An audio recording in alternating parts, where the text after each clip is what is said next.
আফগানিস্তানের pace bowling allrounder আসমাতুল্লাহ Omarzai একজন complete cricketer. ওডিআইয়ের জন্য বলতেছি আমি। তার ওডিআই তিনি যে পারফরমেন্স করতেছেন আফগানিস্তানের হয়ে সেটি অবিস্মরণীয়। আফগানিস্তানে যখন যা প্রয়োজন তিনি তাই করতে পারেন। যখন দলের ব্যাটিংয়ের প্রয়োজন হয় তখন সে দুর্দান্ত ব্যাটিং করতে পারেন।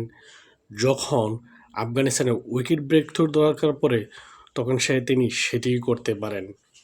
যেমন গত ম্যাচে ইংল্যান্ডকে হারিয়েছে, সেখানে তিনি বল হাতে পেয়েছিলেন 5 উইকেট, এবং আজকে অস্ট্রেলিয়ার বিপক্ষে তিনি দুর্দান্ত ব্যাটিং করেছেন।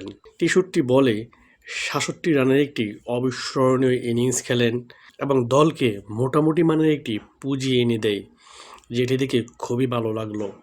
একজন পেস বোলিং অলরাউন্ডার একটা দলে থাকা মানে একটা বাড়তি কিছু, যেটি বাংলাদেশে তো নাই, তবে বিশ্বের বিভিন্ন বড় বড় দেশগুলোতে রয়েছে, একমাত্র বাংলাদেশেই নেই।